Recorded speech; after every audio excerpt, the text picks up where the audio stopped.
অনেক বছর আগে নদীর পাড়ে একটি পুরনো শ্মশান ছিল। শ্মশানের মাঝখানে দাঁড়িয়েছিল এক বিশাল বটগাছ। গ্রামের সবাই বিশ্বাস করত রাত হলে সেখানে অশরীরীরা ঘোরাফেরা করে। গ্রামে থাকত হরনাথ নামে এক যুবক। সে ভূতের গল্প শুনে হাসত। একদিন গ্রামের বৃদ্ধ তারিণী কাকা বললেন, হরনাথ, সাহস থাকলে আজ মধ্যরাতে শ্মশানের বটগাছের নিচে গিয়ে একটা পেরেক পুঁতে আসিস। হরনাথ চ্যালেঞ্জ গ্রহণ করল। রাত 12টায় হাতে হাতুড়ি আর পেরেক নিয়ে সে শ্মশানের দিকে রওনা দিল। চারদিকে কুয়াশা, দূরে শিয়ালের ডাক।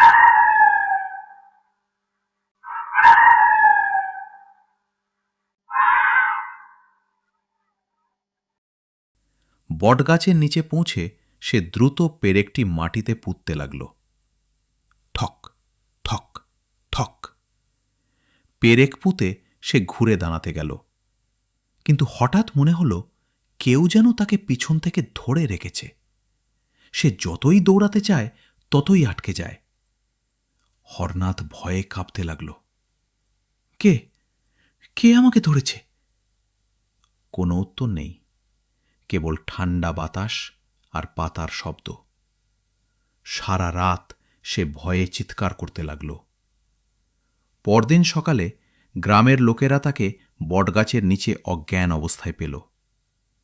জ্ঞান ফিরলে হরনাথ কাপা গলায় বলল, ভূত ভূত আমাকে ধরে রেখেছিল। কিন্তু তারিণী কাকা নিচে তাকিয়ে হেসে ফেললেন।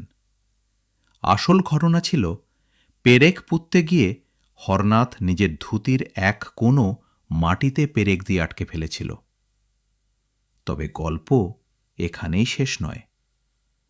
গ্রামের লোকেরা যখন তাকে নিয়ে ফিরছিল, তখন বটগাছের ওপর থেকে একটি ফিসফিসে কণ্ঠ ভেসে এলো, আজ তো বেঁচে গেলি, আবার আসিস। সবাই উপরে তাকালো, কিন্তু সেখানে কেউ ছিল না। সেই দিন থেকে সন্ধ্যার পর আর কেউ শ্মশানের বটগাছের কাছে যায় না।